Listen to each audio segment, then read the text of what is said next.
Buenos días.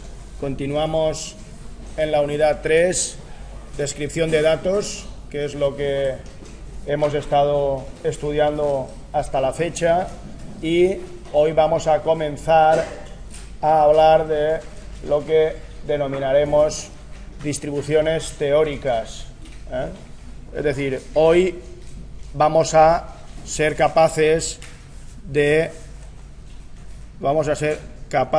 saber por qué estamos o por qué se estudia bioestadística en medicina, ¿vale?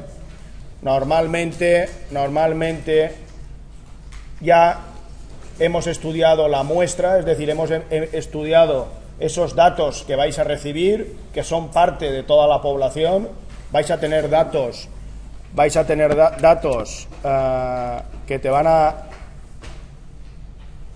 decir cómo está la muestra, y lo siguiente es, con esos datos, ¿qué puedo decir a la población? ¿Vale? Es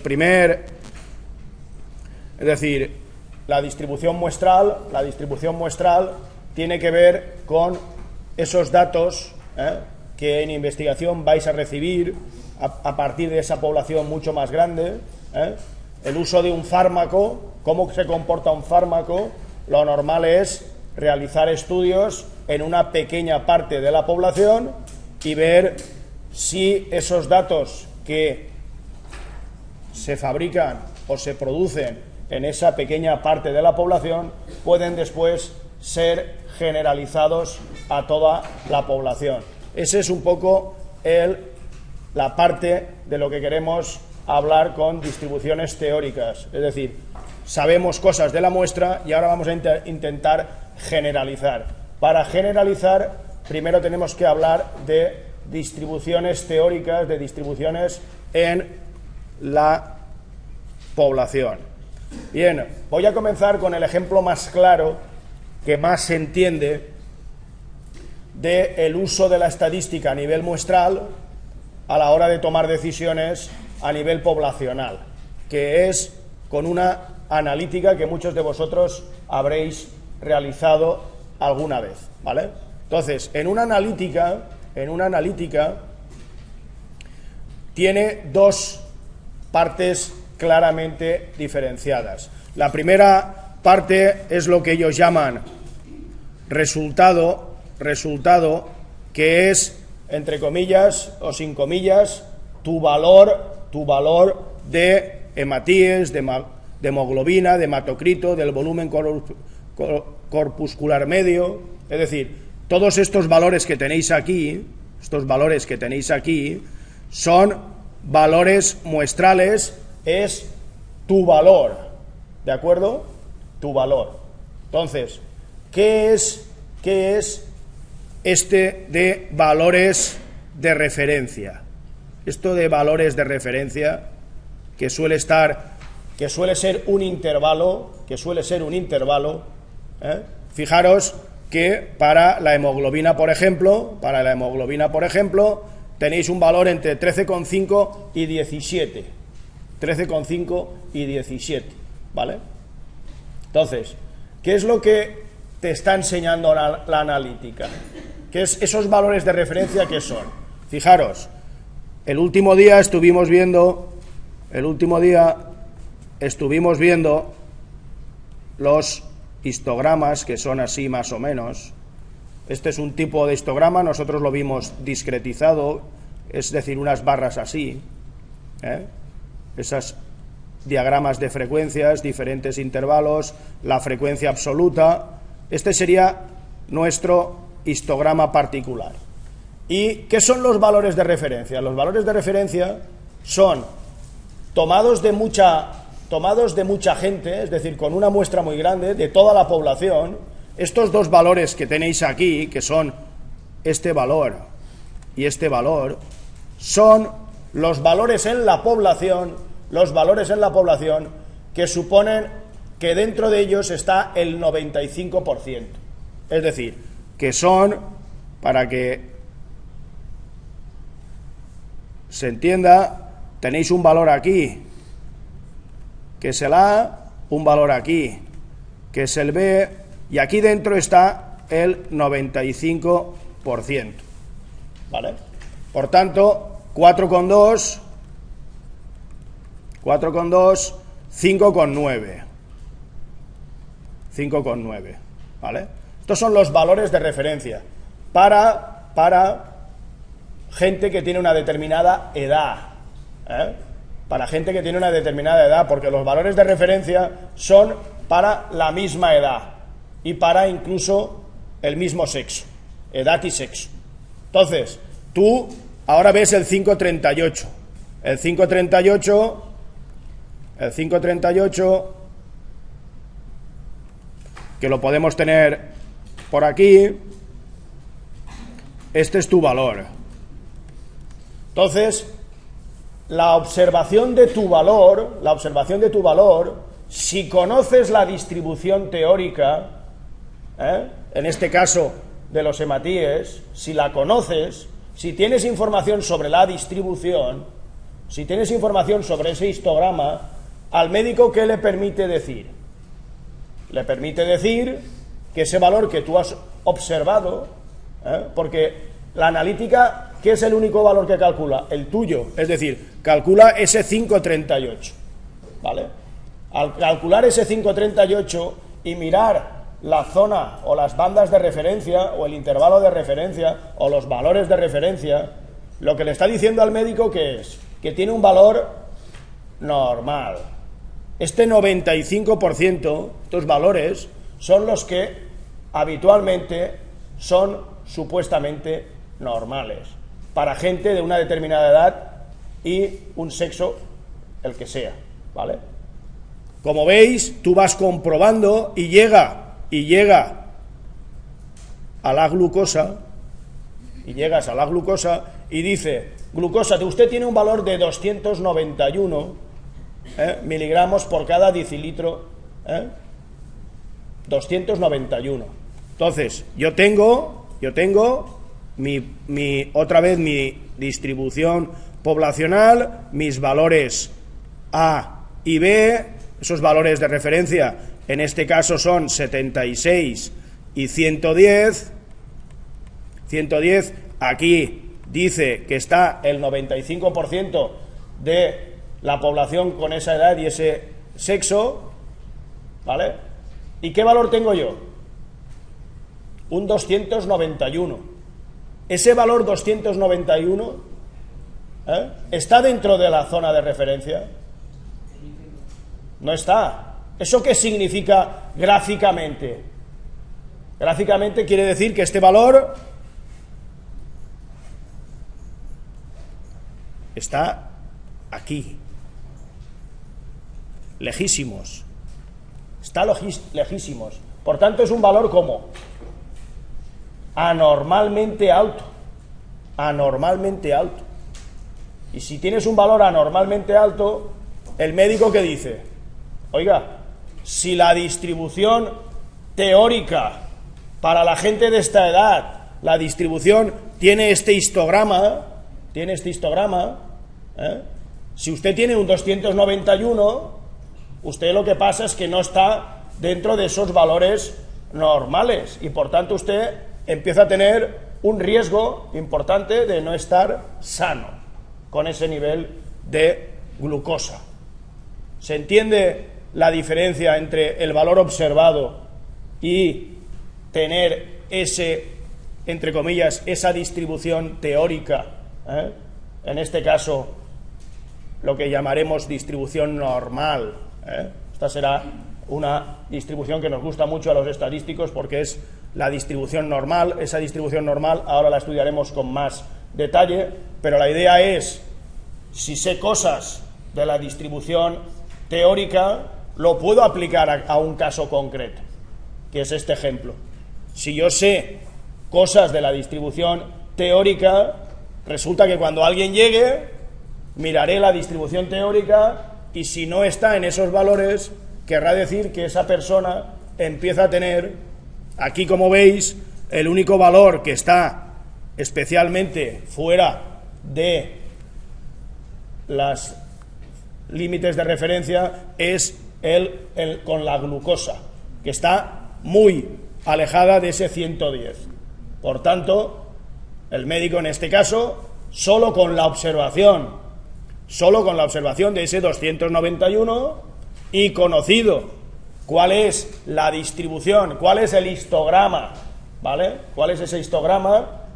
Empiezas a tener una sospecha, ¿vale? Tienes una probabilidad de que ese valor es anormalmente alto.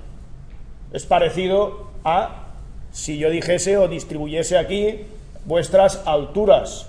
Vuestras alturas son una media de 1,77 o por ahí, digo para hombres, mujeres es un poco más bajo.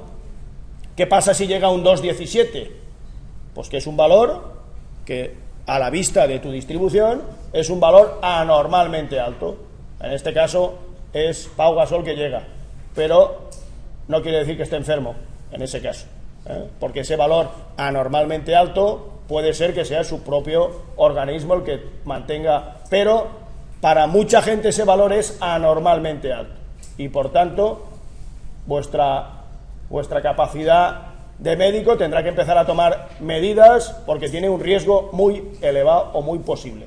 ¿Se entiende la diferencia o para qué vamos a usar toda esa información teórica que podamos conocer? Se la vamos a aplicar a un caso concreto, a alguien, ¿vale?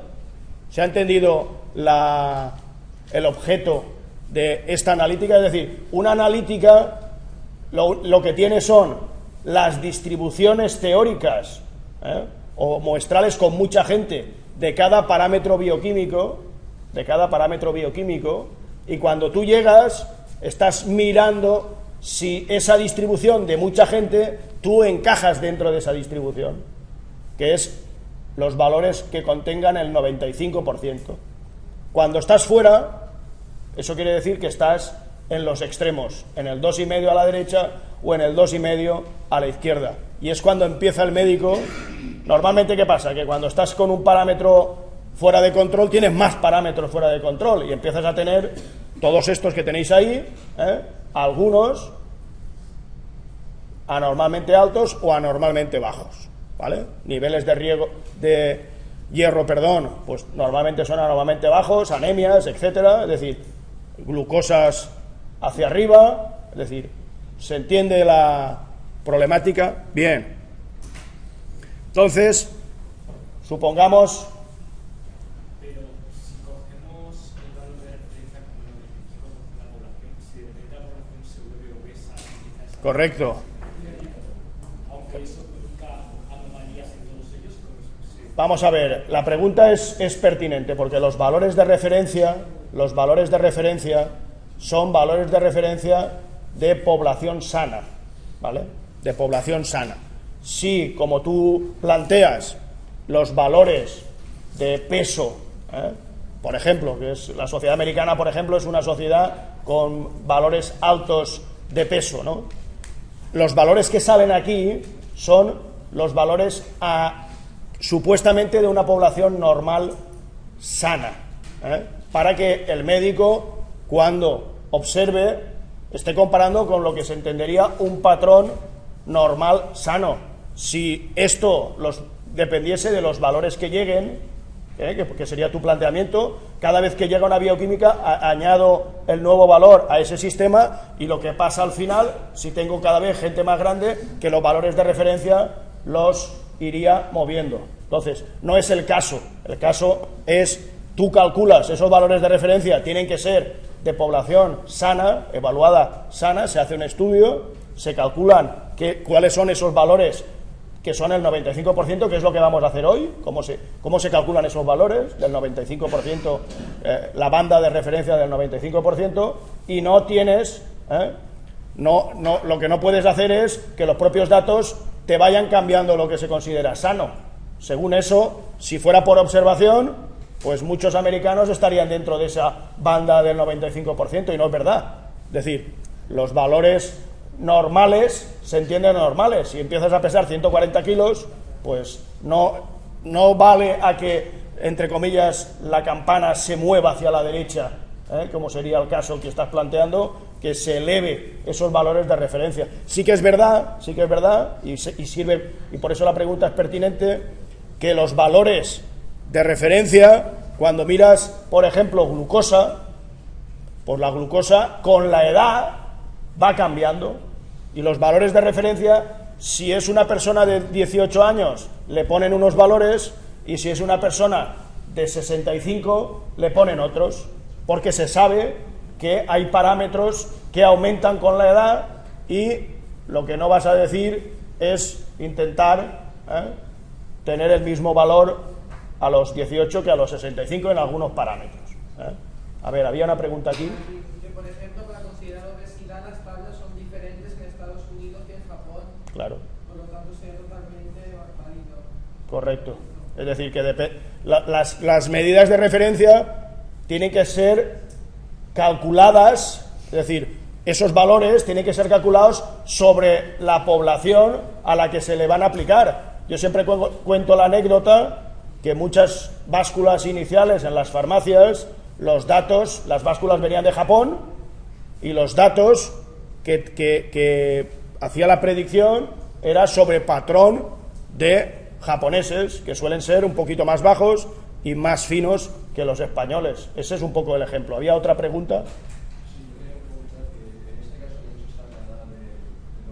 No, sí que normalmente sí que se sabe la edad normalmente. Entonces, habitualmente se coge un patrón que sea una edad intermedia si no conoces la edad. Pero habitualmente pues tiene su DNI, tiene su edad, porque la edad sí que marca claramente qué valores de referencia tienes que moverte. No puedes intentar aplicar una regla sobre una población, es decir, si estás trabajando con jóvenes de 18 años, pues le tienes que aplicar en los patrones de referencia de jóvenes de 18 años, no vale a coger los de 60 años, ¿vale?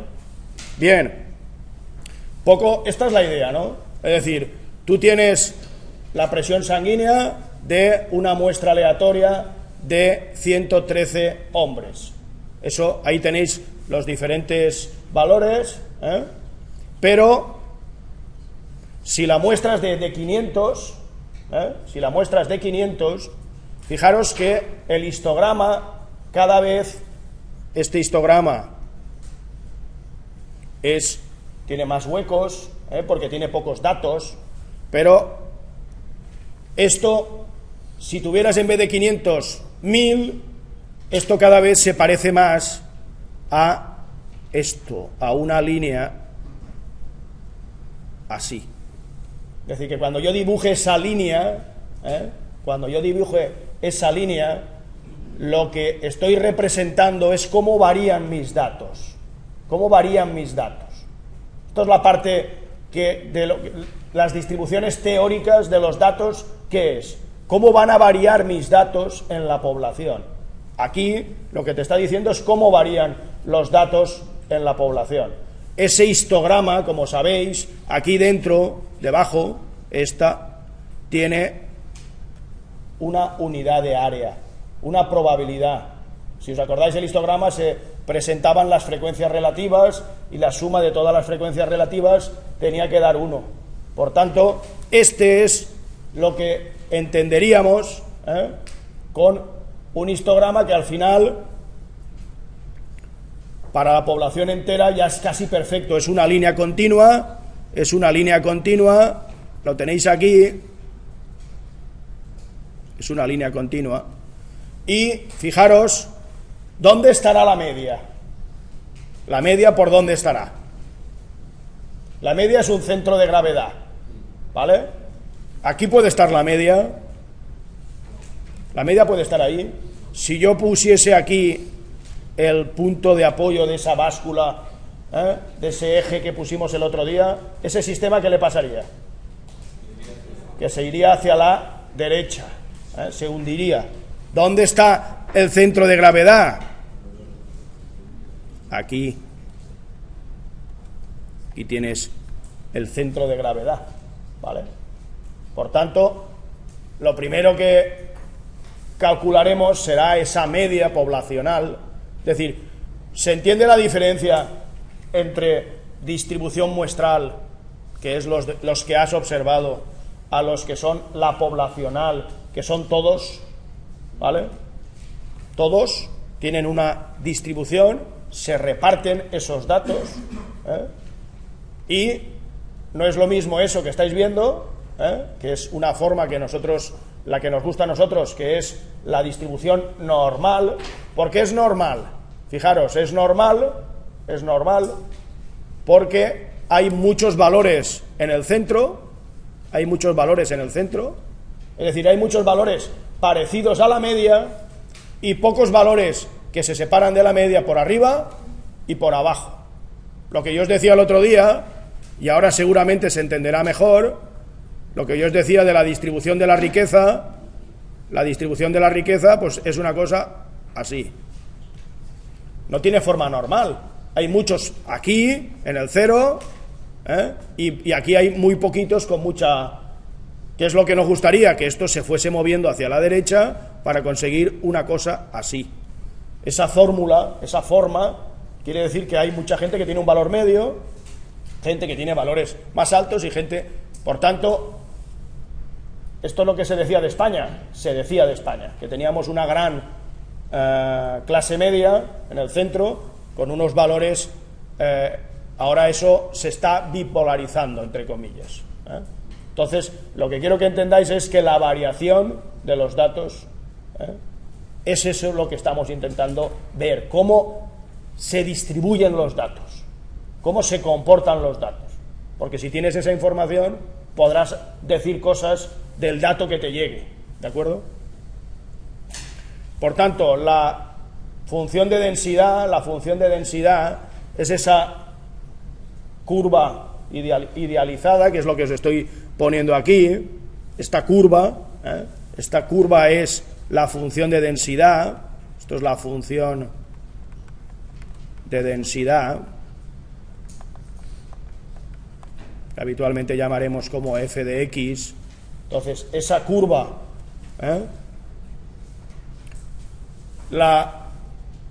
normalmente la distribución muestral del conjunto de datos se va a parecer a esa curva idealizada. Las áreas por debajo, el área por debajo va a tener siempre el valor 1, si es una distribución de probabilidad, si es una distribución de cómo varían los datos, por debajo toda área va a tener siempre el valor 1, ¿vale? Y las distribuciones, normalmente esta es simétrica, pero esta que voy a enseñar ahora, que es el tiempo de estancia en el hospitalizado, cuando tienes mucha gente en los hospitales, ¿cuál es la distribución del tiempo de hospitalización? La distribución del tiempo de hospitalización resulta que no es esa distribución normal que estamos viendo. Fijaros que tienes, la gente normalmente está poco tiempo hospitalizada, 1 día, 2 días, 3 días, 4 días, y después gente que está más tiempo, ¿vale? Fijaros la forma de la variación, sube mucho, baja y se va, ¿vale? Esa es una distribución en 500 pacientes, ¿vale? Es asimetría. Entonces, para todos los pacientes, fijaros que hemos dibujado, entre comillas, uno que es normal, que es así, esa es una distribución normal, y esta que estamos dibujando ahora, que es una distribución asimétrica, ¿vale? Aquí hay simetría, aquí no la hay, ¿vale? Entonces, distribuciones las tenemos, hay unas que son simétricas, después tenemos asimetría a la derecha, que esta es la de la riqueza que os decía yo, la de la riqueza, ¿cómo se distribuye la riqueza? Asimétricamente a la derecha. Muchos en el cero, gente muy pobre, mucha gente pobre y después muy poquitos con mucha tal, ¿vale? Hay un valor para calcular la asimetría de una distribución, que es lo que llamamos el coeficiente de asimetría. El coeficiente de asimetría G1 es 1 partido por n, la suma desde igual 1 hasta q, cada dato menos su media al cubo por f sub i, partido por s al cubo. Es decir, para que mnemotécnicamente es fácil de recordar, en el numerador es como si fuese la fórmula de la varianza. La de la varianza es al cuadrado, pero en vez de al cuadrado hay que poner al cubo, ¿vale? Hay que poner al cubo porque, si recordáis, respecto a la media, los valores positivos y negativos se compensaban, pero si lo pones al cubo ya no se compensa, y habrá valores negativos y valores positivos, unos se harán más grandes y otros se harán más pequeños, ¿vale? Por tanto, este valor, la de la simetría, es G1 igual a 0. Cuando G1 es igual a 0, quiere decir que pesa lo mismo los que hay a la derecha que los que hay a la izquierda respecto de la media. Este valor es el G sub 1 mayor que 0, que será asimetría a la derecha, Esta son asimetría a la derecha.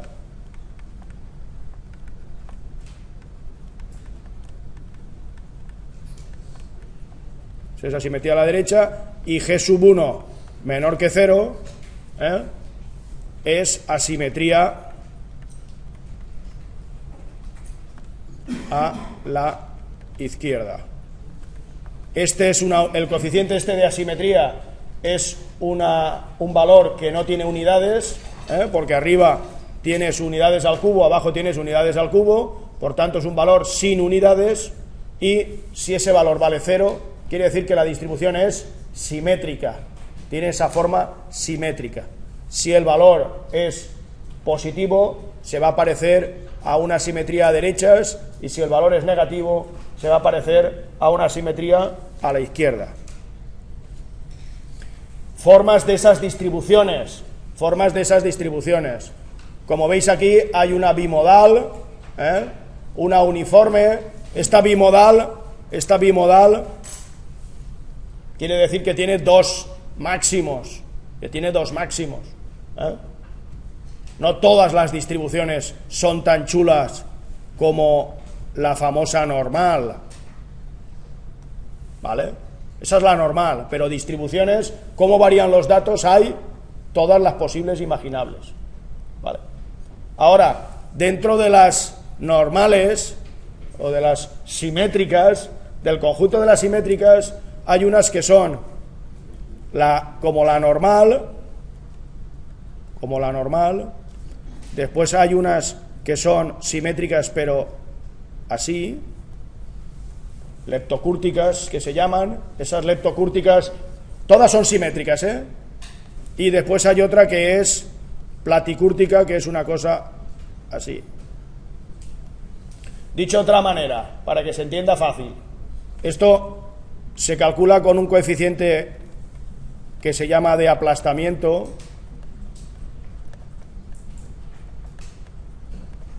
Ese coeficiente de aplastamiento lo que dice es, imaginar una normal, si tú coges la normal y la estiras, coges desde arriba, coges desde aquí, si coges desde aquí y haces fuerza hacia arriba, te queda una especie de volcán,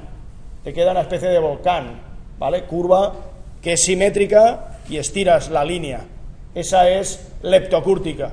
Y si coges la normal y empiezas a pegarle fuerte arriba, hacia abajo, la estás aplastando, ¿vale? La estás poniendo más planita, una especie de colina muy suave, ¿vale? Esos son tres tipos de diferentes aplastamientos. Ese aplastamiento se calcula con el valor G sub 2, que es el coeficiente de aplastamiento, o en inglés kurtosis, para nosotros coeficiente de aplastamiento, y ese G sub 2 es la misma fórmula, 1 partido por n, la suma desde igual 1 hasta Q es el número de datos distintos, cada dato menos su media a la cuarta por la frecuencia absoluta partido por S4. Es decir, que el coeficiente de asimetría estáis elevando, el coeficiente de asimetría se está elevando a la tercera, y el coeficiente de aplastamiento se está elevando a la cuarta.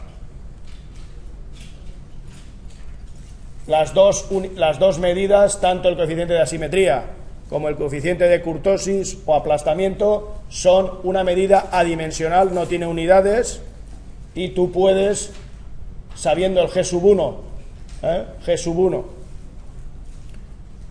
tienes G sub 1 0 es simétrica, G sub 1 mayor que 0 asimétrica a la derecha, G sub 1 menor que 0 asimétrica a la izquierda, y con el G sub 2, este normal es G sub 2 igual a 3, este es G sub 2 mayor que 3 y este es G sub 2 menor que 3.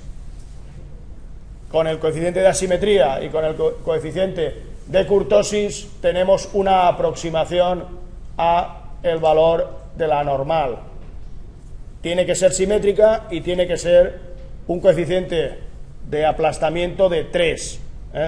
Cuanto más alto quiere decir que está más tipo volcán, más en punta, y cuanto más bajo quiere decir que está más aplastada esa distribución. Por ejemplo, como ya conocéis la moda, la mediana y la media, ¿vale? Por tanto, ¿la mediana quién es? La mediana tiene que dejar, la mediana, que es este valor de aquí, deja este trozo, que es el 50%, y este trozo, que es el 50%, ¿vale? La mediana. La media, recordar que es el centro de gravedad. Tienes que ponerlo en un sitio para que, ¿vale?, el sistema se mantenga en equilibrio. Y la moda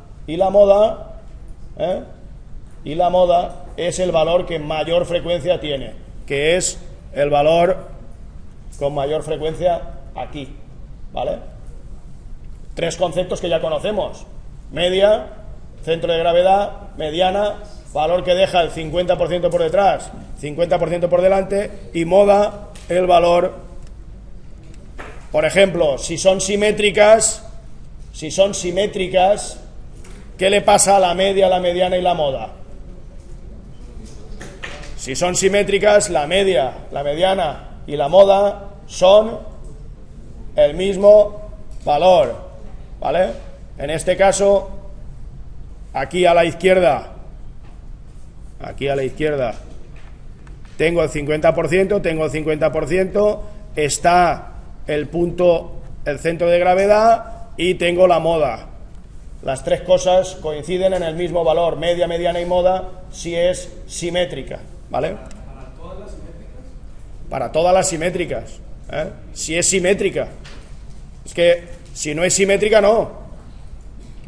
Para las simétricas, porque las simétricas puedes tener este estilo normal, que lo cumple, puedes tener esto, estilo punta, aquí vuelves a tener, o puede ser una más platicúrtica, que si está aquí, pues estarás en los tres lugares, la media, la mediana y la moda serán iguales.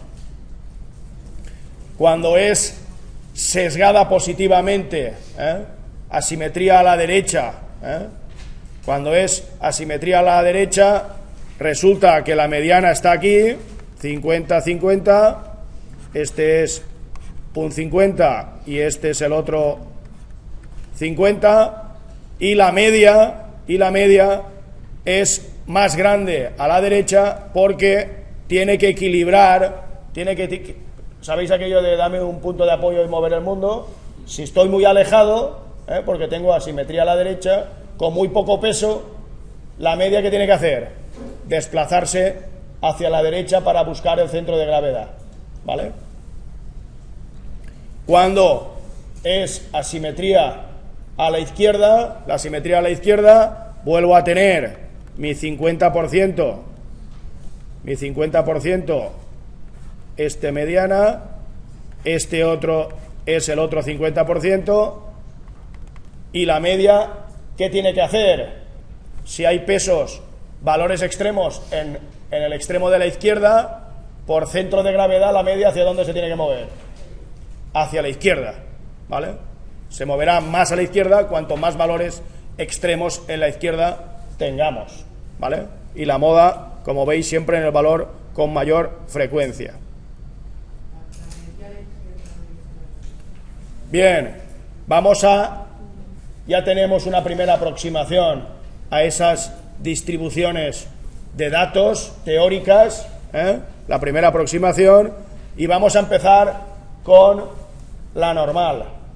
Pero en el caso de una distribución bimodal, podría ser simétrica. Y la modal coincidiría con la media. Sí, porque es un caso raro. Es decir, nosotros, todas las distribuciones que vamos a ver no trabajan distribuciones bimodales, porque normalmente, si tú tienes una distribución bimodal, normalmente es porque suele haber por detrás de esta distribución una especie de una población por aquí y otra población por aquí. Normalmente algunas bimodales se estudian separadamente buscando cuál es la media de estos y cuál es la media de estos. ¿Por qué? Porque nosotros la que sabemos trabajar con ella es con la normal. Es decir, la que conocemos muy bien es la normal y es la que vamos a explicar para después utilizar hacia abajo. Bien, la normal. Una cosa que no he entendido. Yo pienso que la media siempre debe estar a la derecha de la mediana, ¿no? No siempre. La media no tiene que estar siempre a la derecha de la mediana, porque depende de cómo sea la curva de los datos. La media es un centro de gravedad, ¿vale? Si hay muchos datos extremos en la derecha, la media, ¿qué va a hacer? Moverse hacia la derecha. Y entonces ahí, ¿qué te quedará? La mediana será más pequeño que la media. En cambio, si los datos son muy extremos en la izquierda, la media, ¿hacia dónde se moverá? Hacia la izquierda. Es decir, que depende del tipo de distribución, tendrás la media o la mediana una más grande que la otra. Bien, distribución normal. Esta forma de campana, que es una forma tradicional, tiene dos valores importantes. Pensar en la distribución normal, pensar gráficamente en una campana, vista de frente. Tenéis un valor central, que es al que llamaremos mu, que es la media de esa distribución normal, ¿vale? Que es la media de esa distribución normal, ¿vale? Esto se debe a Carl Friedrich Gauss. En algunos sitios le llaman distribución de Gauss, distribución normal, Esta es siempre lo mismo, y esta normal, nosotros la vamos a llamar así: X se distribuye normal mu sigma. Es decir, X se distribuirá normal mu sigma, o se distribuye normal mu sigma, porque la normal depende de dos parámetros. Uno, que es mu, que es dónde ubico la la campana, es decir, cuál es el centro de la campana, y sigma, que es la desviación típica. Acordaros que la desviación típica era el cálculo, el promedio de las desviaciones de cada dato a la media, ¿vale? Por tanto, en este caso, fijaros aquí, lo voy a ir poniendo. Aquí yo tengo el mu, este es mi mu, y aquí tengo con la verde mi mu. Son dos, el mu es la media, que es donde está la campana. La campana, imaginaros que se mueve a lo largo del eje real, se mueve una campana, se va moviendo, ¿vale? Y ahora la campana, esa campana, pueden ser campanas grandes, pueden ser campanas más estiradas, que son los tres dibujos que tenéis aquí, ¿vale? Tenéis, fijaros, para que se visualice,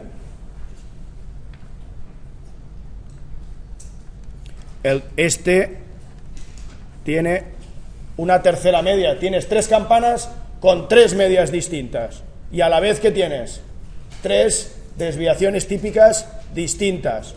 Esta verde de aquí, esta es más o menos dispersa que la roja. Menos dispersa.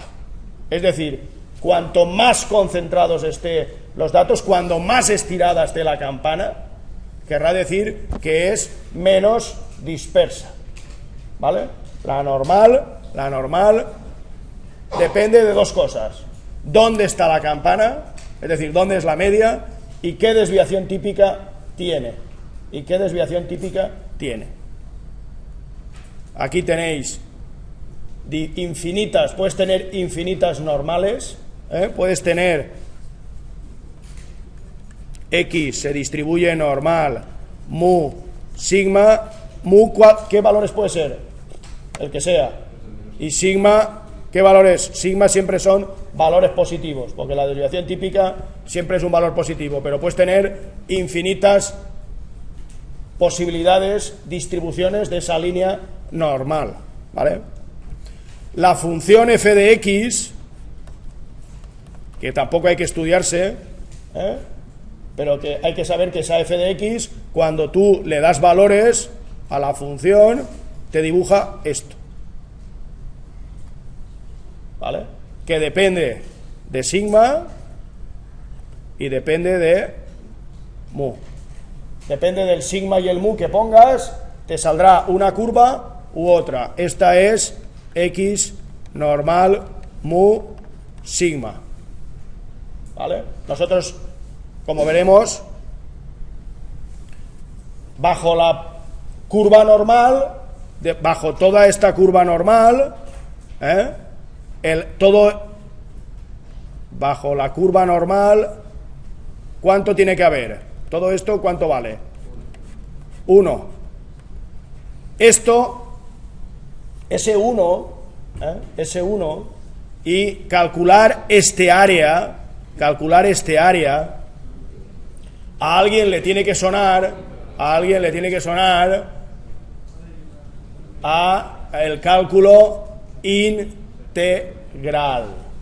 Le tiene que sonar esto que está aquí entre A y B, la probabilidad que X esté entre A y B, que es este trocito que tenéis ahí, porque es, ¿vale? Esto es, esa probabilidad es la integral entre A y B de f de x diferencial de x.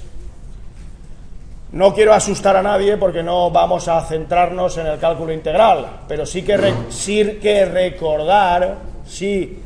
quiero recordar que este símbolo que tenéis aquí, que a lo mejor alguien no ha visto, es un símbolo que es muy intuitivo. ¿Por qué? Porque esto que tenéis aquí, f de x diferencial de x, f de x diferencial de x, es esto. Si tú tienes aquí x, este es f de x, que es esta altura, y la diferencial un trocito aquí. Es decir, que es una especie de rectangulito. Esto, el área de un rectángulo, el área de un rectángulo es base por altura. ¿Cuál es mi base? Diferencial de x. Por mi altura, ¿cuánto es mi altura? F de x. Normalmente, si no supiéramos hacer integrales, se podrían hacer particiones, de imaginar aquí x0, x1, x2, x3, hasta xn, que serían valorcitos que tenéis por aquí, ¿vale? Entonces, si quisierais calcular el primer trocito entre el 0 y el 1, que sería este trocito que estoy pintando aquí, tú lo que escribirías sería f de x, que es la altura, por x1 menos x0. x1 menos x0 es el valor más grande menos el valor más pequeño, esa distancia. Esa distancia es f de x diferencial de x. Entonces, si hiciéramos esos rectangulitos pequeñitos y los sumáramos, al final estaríais escribiendo sumatorio de f de x por la base. Ese sumatorio, si se hace en el infinito, es decir, si se hacen cada vez los numeritos más pequeños, se entiende que sería una suma infinita de rectangulitos.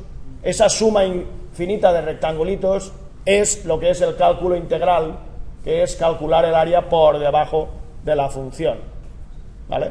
No vamos a usarla porque vamos a usar una tabla con esos cálculos, pero yo tampoco quiero desaprovechar la oportunidad para decir que todas las probabilidades de estar entre A y B, la probabilidad de que la variable esté entre A y B, esa probabilidad es un cálculo integral. Es decir, es una aplicación del cálculo integral que vosotros conocéis, ¿vale? Por ejemplo, la distribución normal, que es la con la que vamos a trabajar, yo a las distribuciones normales la llamo X, que es mu sigma. Estas son una distribución normal general. La normal estándar, yo la suelo llamar Z, que es una normal de media 0 y desviación típica 1. ¿Vale? Es una de ellas, pero esa normal estándar tiene unos hechos muy relevantes que os voy a intentar explicar. Por ejemplo, la normal habitualmente se suele mover entre menos 3 y 3. Es decir, si yo tengo una z normal 0, 1, sus valores se van a mover casi todos entre el menos 3 y el 3, ¿vale? Esos son donde más posibilidades. Fijaros que después la curva sigue, pero se mueve habitualmente entre menos 3 y 3. Ese va a ser el rango de variación de esa normal. Pero hay curvas o hay datos que no son tan bonitos como la normal. Aquí tenéis el histograma de 113. Estamos midiendo la presión de la sangre, presión sanguínea. Tenemos una media. Mu sería 123,6, sigma 12,9, ¿vale? Pero fijaros que hay valores, trozos del histograma que no cumplen, O ¿Se entiende la diferencia entre el modelo teórico que es una línea continua que no tiene ninguna dificultad, al modelo de cuando observas datos? Claro, no observas todos los datos, observas unos cuantos. De alguna manera, para que se entienda, tú lo que estás viendo es una imagen pixelada, ¿eh? ¿Se entiende lo del pixel? Que no tiene la foto de suficiente calidad. Pues eso es, cuando sacas una muestra, lo que estás viendo, cuando sacas el histograma, lo que estás viendo es una visión pixelada de esa distribución teórica que es la normal. ¿De acuerdo? En cambio, otros datos, este se aproxima razonablemente bien, aunque tiene algunos piquitos, pero este sí que, fijaros, que si tú intentas utilizar la normal para decirle cosas al tiempo de hospitalización, veréis que no puedes decir esas cosas, ¿vale? Porque los datos se alejan de ese modelo. Por tanto, la normal es un modelo, es uno, bastante habitual, pero no es el único, ¿vale? Hay datos que no son normales y por tanto lo que sé de la normal se lo puedo aplicar a los datos o a las distribuciones que son normales. Es decir, lo que sabré del modelo teórico, que es lo que voy a estudiar ahora, se lo podré aplicar a los datos que provengan de ese modelo. Cuando los datos no provengan de ese modelo, tendré que estudiar el otro modelo para ver cómo entre comillas, le infiero esas cosas a esa persona que le hemos medido. Imaginar la analítica, si yo tengo un dato, sé que este modelo es normal, puedo coger ese dato y ver sobre ese modelo teórico cómo funciona. Ahora, si el modelo no es normal, pues tendremos que buscar cuál es el modelo que ajusta para poder decir lo mismo que decimos en el modelo normal.